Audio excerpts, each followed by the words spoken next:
Assalamualaikum warahmatullahi taala wabarakatuh. Alhamdulillah. Alhamdulillahilladzi bi ni'matihi tatimmu shalihat wa bi dzikrihi tatanazzalu rahmat. Wassalatu wassalamu ala sayyidis sadat wa ala alihi wa ashabihi al-zahirat.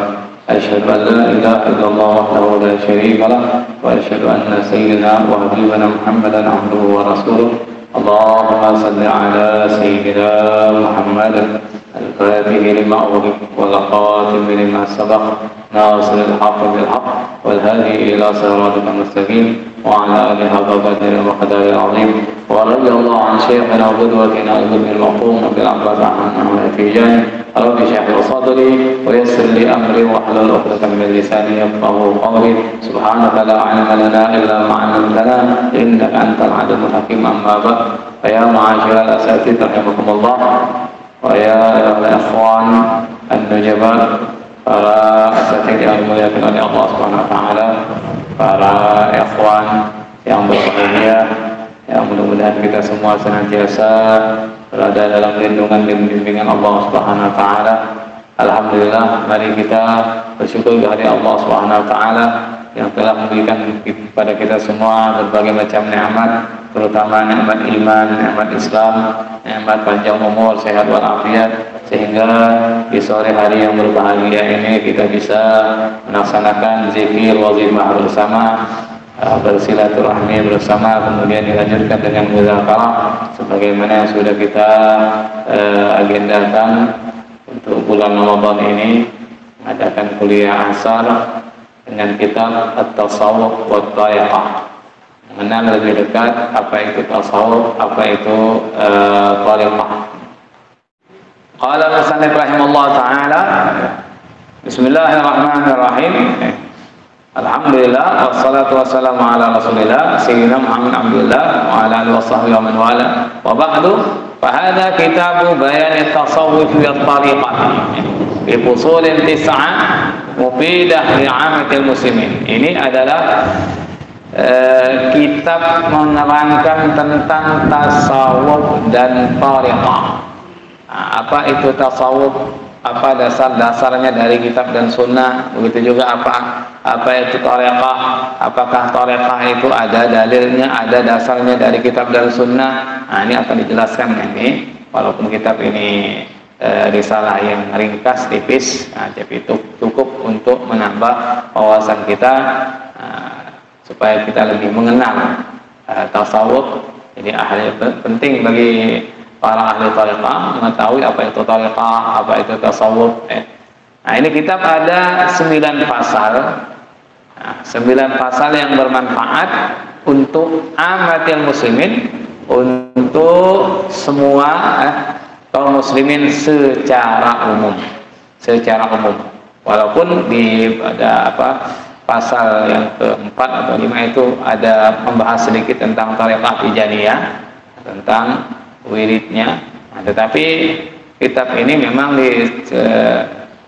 ditulis untuk semua kaum muslimin secara umum, menjelaskan makna thariqah, makna tasawuf, dan juga untuk membantah pendapat sebagian kelompok yang mengatakan tasawuf itu bid'ah, thariqah itu tidak perlu, dan sebagainya.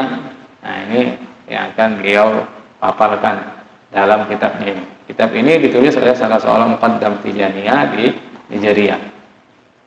Al-Faslul Awwal, pasal yang pertama dulu.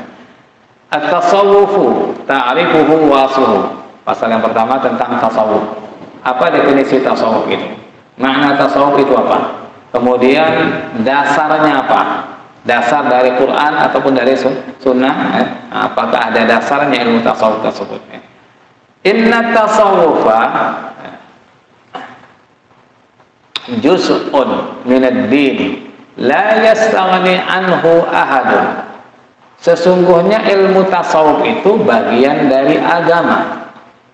La yastaghni anhu ahadun, yang dibutuhkan oleh seseorang. La yastaghni ini tidak merasa cukup seseorang darinya, yang dibutuhkan seseorang. Jadi ilmu tasawuf itu adalah bagian dari agama dan dibutuhkan oleh setiap orang muslim. Nah, kenapa kok dibutuhkan? Li'annahu babul ihsan alladhi arrafahu sayyidul bariyah.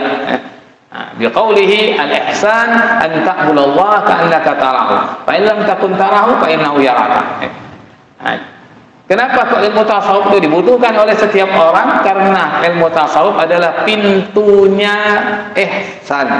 Dalam agama kan ada 3, ada Islam, ada iman, ada ihsan. Inilah yang telah diajarkan oleh malaikat Jibril, dipertanyakan oleh malaikat Jibril kepada Rasulullah dalam rangka mengajari para sahabat tentang agama.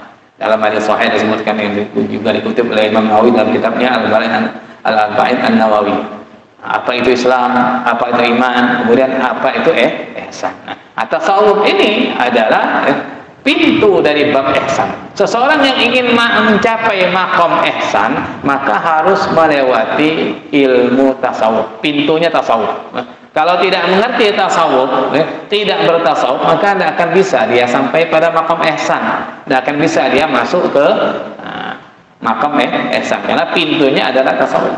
Nah, yang telah didefinisikan oleh Rasulullah SAW, penghulu segala makhluk, ihsan yang telah didefinisikan oleh Rasulullah dalam sabdanya dalam hadis sahih, al-ihsan an ta'budallaha ka'annaka tarahu.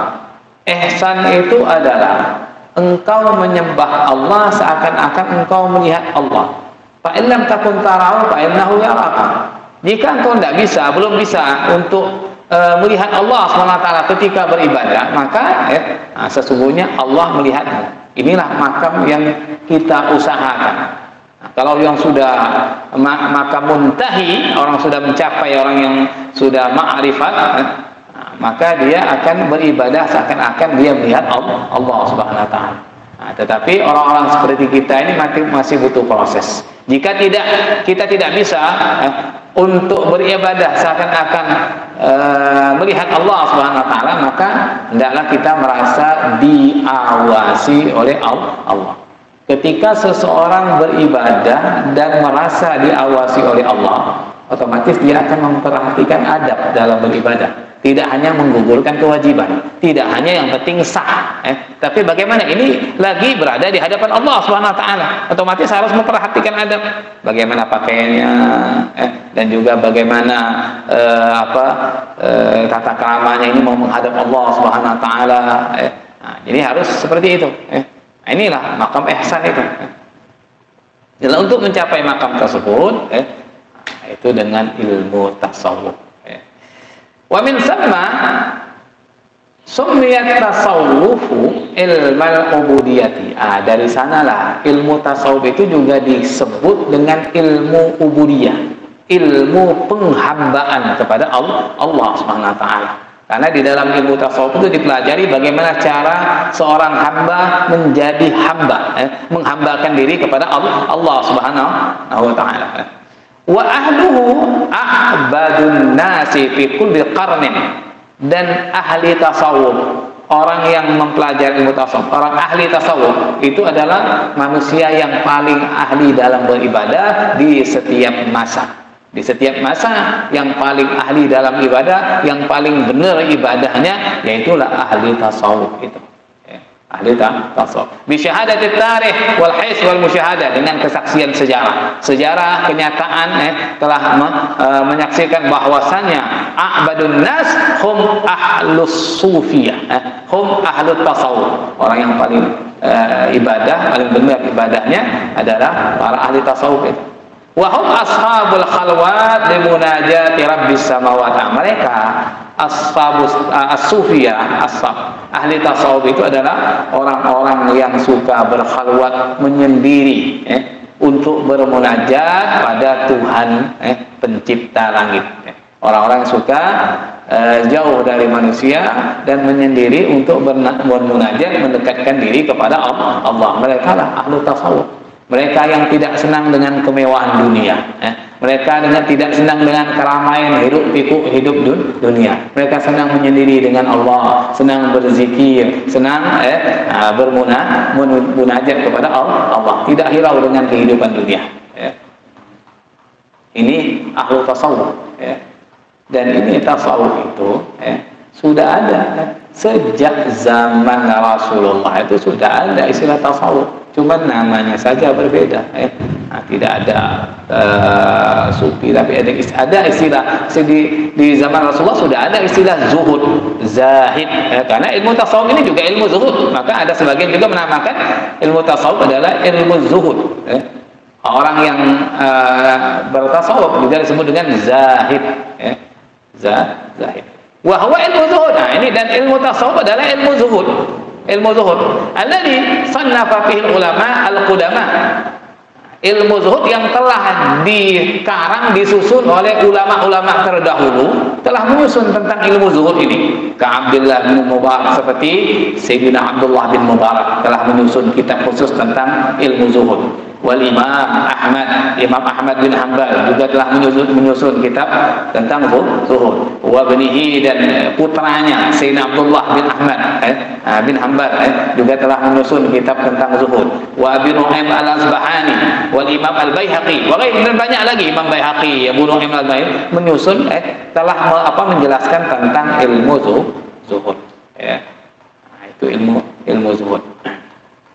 Wahwa ilmu riqaq aw raqa'iq alladhi yutarajjim lahul muhaddisun fi kutubihim bi bab zuhud. Dan ilmu tasawuf juga disebut dengan nama lain ilmu riqaq ataupun ilmu raqa'iq, ilmu kelembutan, ilmu yang mengajarkan untuk melembutkan hati, melunakkan hati.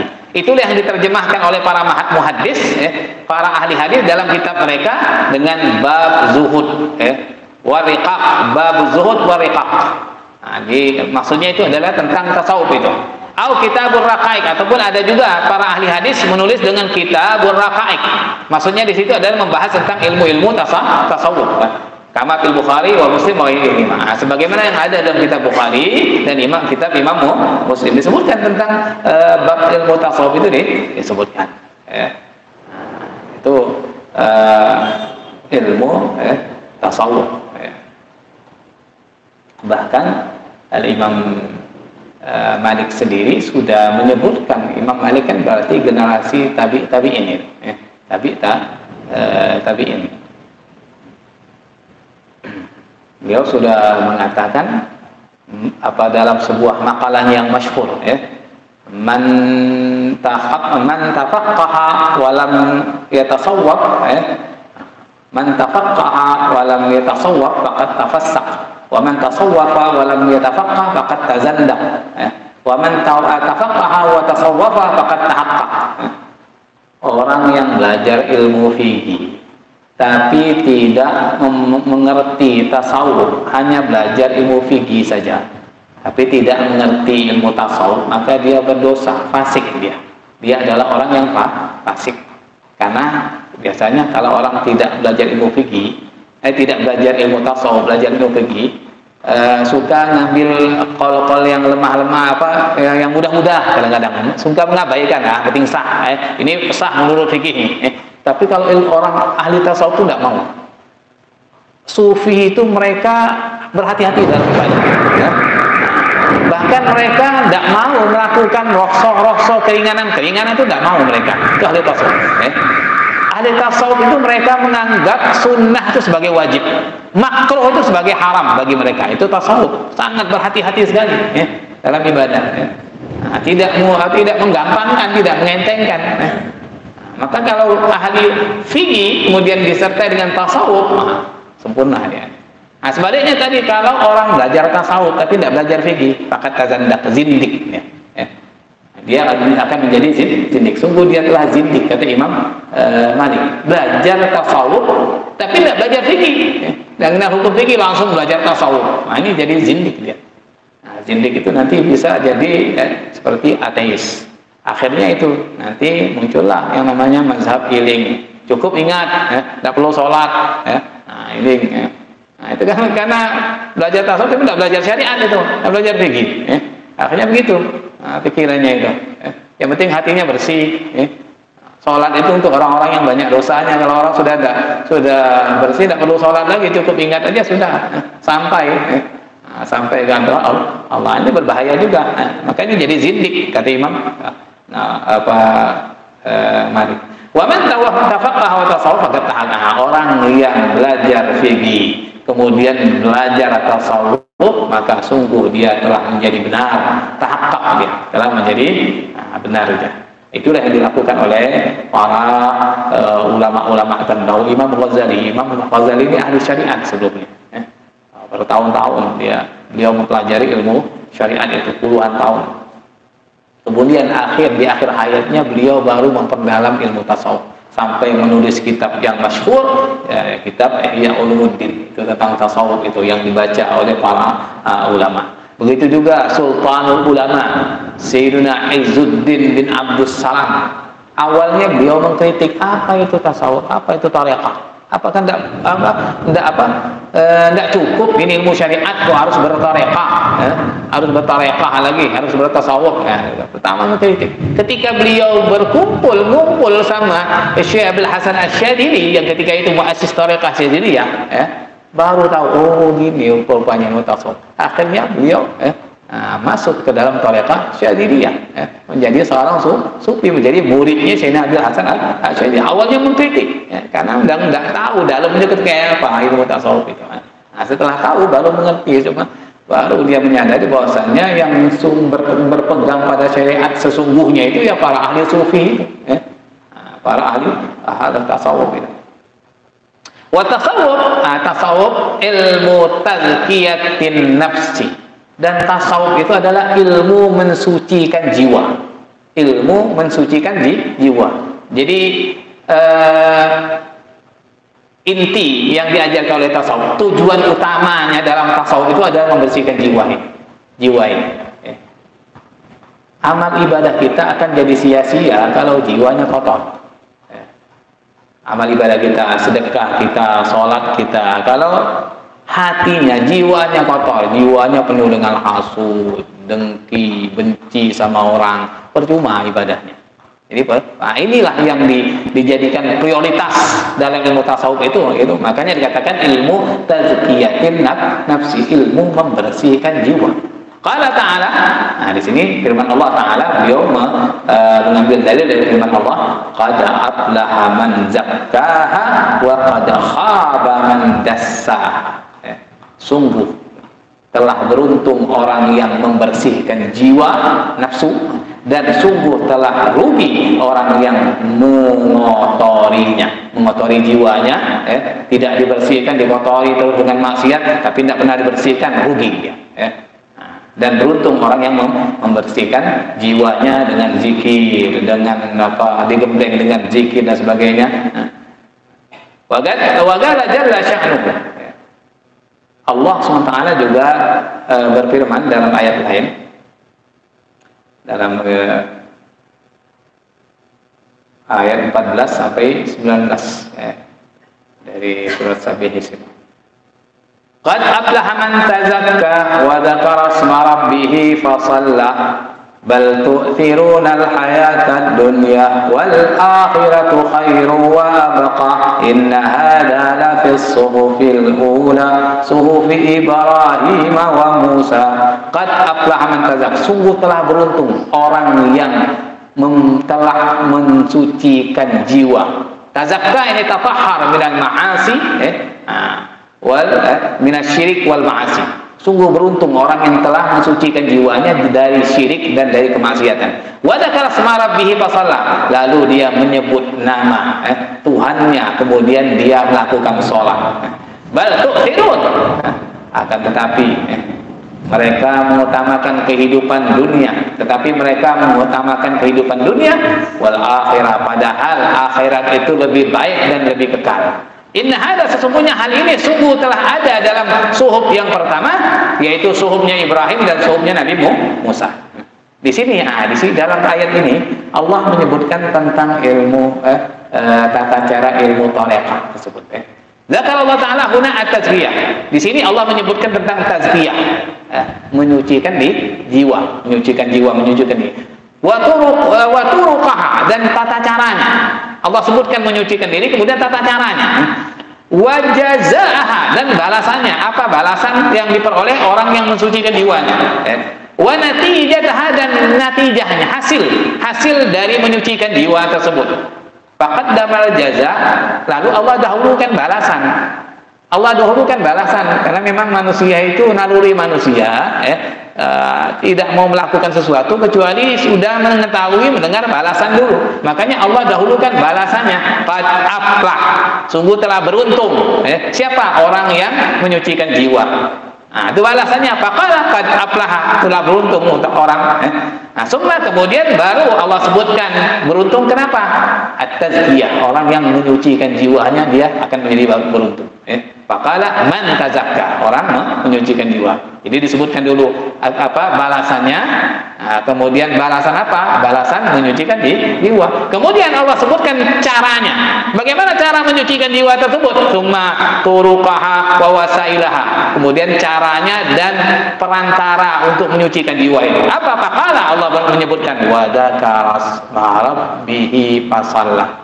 Caranya adalah mengingat nama Tuhannya, senantiasa berzikir, menyebut nama Allah, kemudian melakukan sholat, melakukan sholat, kemudian banyak berzikir. Ini caranya, cara menyucikan jiwa. Artinya menjaga perintah-perintah Allah dan banyak menyebut, berzikir kepada Allah. Inilah thariqah yang dijadikan sebagai thariqah oleh kaum sufi. Thariqah mereka diisi dengan berbagai macam zikir yang dilakukan secara rutin. Itu dalam rangka untuk membersihkan jiwa. Tentunya setelah melaksanakan kewajiban-kewajiban perintah Allah. Fasallah. Ini. Jadi dalam surah ini ada Allah mengajarkan bagaimana tata cara menyucikan, membersihkan jiwa. Kemudian Allah janjikan manfaat, natijah dari menyucikan jiwa tersebut. Wadzikru amun yashmulut tasbiha wat tahmida wat takbira wat tahlila wal istighfar. Di sini dalam ayat itu zikir itu umum, mencakup tasbih, mencakup tahmid, takbir, tahlil, istighfar, semuanya. Pokoknya zikir, pokoknya menyebut nama Allah Subhanahu wa taala. Itu zikir, menyebut nama Allah. Apa saja bentuknya, pokoknya menyebut nama Allah. Baik nama Allah saja ataupun dengan la ilaha illallah, astagfirullah, subhanallah. Jadi bukan berarti kalau nyebut nama Allah saja bukan zikir, karena saya tadi Bapak lihat ada video itu, ada siapa yang ngomong katanya kalau hanya Allah itu bukan zikir, tidak dapat pahala, harus muqayyad, harus ditakkid dengan subhanallah atau astagfirullah. Kalau hanya Allah itu tidak dapat pahala katanya. Nggak tahu dari mana dia dapatnya orang itu. Mengatakan bukan. Jadi kalau orang zikir Allah itu bukan zikir katanya. Nggak dapat pahala, katanya.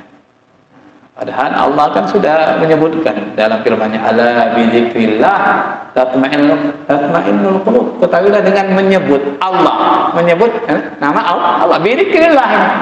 Menyebut nama Allah sudah bisa menenangkan hati. Menenangkan hati. Wassalat, bisa juga wassalat ala Nabi sallallahu alaihi wasallam. Membaca salawat kepada Nabi itu juga masuk dalam zikir yang disebutkan dalam ayat tadi. Membaca salawat atas Nabi. Wa tilawatul Quran. Wa tilawatul Quran, dan juga membaca Quran. Masing-masing dalam tarekah itu ada zikir-zikirnya. Tsumma dzakara minal ibadah a'zama. Kemudian setelah Allah, tadi kan caranya dengan menyebut nama Allah, berzikir bebas, zikirnya apa saja, mau tasbih, tahmid, tahlil, takbir, sholawat, baca Quran. Kemudian Allah sebutkan dari ibadah yang paling agung. Lihat dari fiha ghairuha, agar masuk di dalam ibadah itu ibadah yang lainnya masuk ke dalam itu. Apa itu? Yaitu fasallah tadi. Setelah Allah menyebutkan cara untuk menyucikan jiwa adalah dengan zikir, kemudian fasallah. Ini ibadah yang paling agung itu. Ibadah yang paling agung adalah sholat. Mana ibadah yang lain itu semuanya masuk dalam sholat ini. Makanya ada dalam hadis itu disebutkan bahwasanya yang pertama dihisab oleh Allah adalah sholat. Kalau sholatnya beres, semua ibadahnya beres. Kalau tidak, maka ibadah yang lain pun juga tidak akan diterima oleh Allah SWT. Bahkan dalam wasiatnya Syekh Ahmad Tijani radhiyallahu anhu mengatakan dalam riwayat lain, pertama kali yang dilihat oleh Allah SWT ada sholat. Kalau ketika Allah melihat sholatnya benar sesuai dengan syarat rukunnya, dan diterima oleh Allah Subhanahu Wa Taala, baru Allah melihat ibadah yang lain. Tapi kalau sholatnya sudah tidak benar dan tidak, apalagi tidak melakukan sholat, maka ibadah yang lain itu juga tidak akan dilihat oleh Allah. Sedekahnya tidak akan dilihat, umrahnya, hajinya, apanya semuanya tidak akan dilihat oleh Allah SWT. Kalau sudah sholatnya itu tidak benar. Kalau sudah sholatnya benar, baru amal ibadah yang lain dilihat oleh Allah SWT. Itu kata Rasulullah dalam sebuah hadis yang dinukil oleh Syekh Ahmad Tijani dalam salah satu wasiatnya. Wa hadhihi hiya tariqah bi'ainiha kama ya'ti tafsiluha. Inilah yang disebut dengan tariqah itu sendiri. Tariqah, hakikat tariqah itu sendiri yaitu intinya adalah melaksanakan perintah Allah, memperbanyak istiqamah dalam berzikir kepada Allah. Nanti akan datang. Perinciannya itu akan datang. Ini karena isi dalam ilmu tasawuf itu adalah yang disebutkan dalam firman Allah SWT, ilmu menyucikan jiwa. Syekh Zakaria Al-Ansari, guru dari Syekh Abdul Wahab Asy-Sya'rani, beliau mendefinisikan ilmu tasawuf itu. Menukil dari salah satu kitab, beliau mengatakan, Syekh Zakaria Al-Ansari mengatakan, at-tasawwufu ilmun tu'arafu bihi ahwalu tazkiyatin nufusi wa tasfiyatul akhlaq.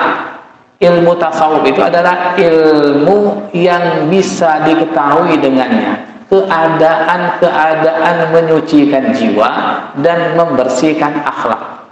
Karena dalam menyucikan jiwa itu banyak keadaan-keadaannya.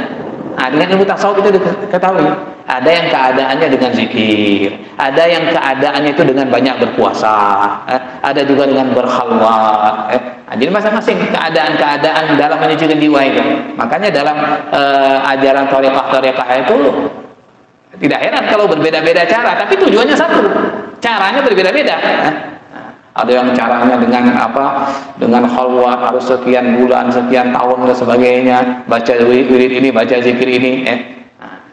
Itu kata Imam Zakaria Al-Ansari, ilmu yang diketahui dengannya keadaan-keadaan menyucikan jiwa dan membersihkan akhlak.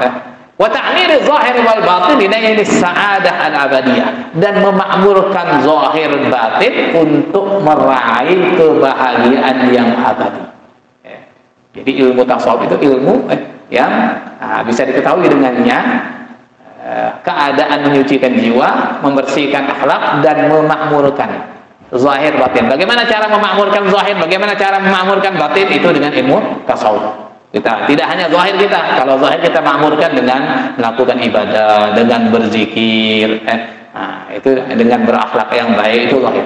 Batin kita makmurkan dengan berbaik sangka, dengan menghilangkan rasa benci, mengikis rasa iri, hasud, riya, dan berusaha untuk ikhlas dalam setiap ibadah. Itu cara memakmurkan batin kita dengan senantiasa ingat kepada Allah Subhanahu Wa Taala. Walaupun kita tidak bisa ingat setiap waktu ingat Allah Subhanahu Wa Taala, paling tidak ada beberapa waktu kita ingat kepada Allah Subhanahu Wa Taala.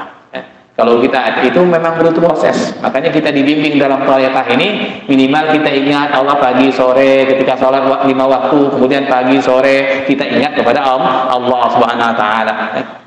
Berbeda kalau para nabi, para rasul itu 24 jam tidak sedetik pun lupa. Hanya matanya saja yang tidur, tetapi hatinya senantiasa ingat kepada Allah.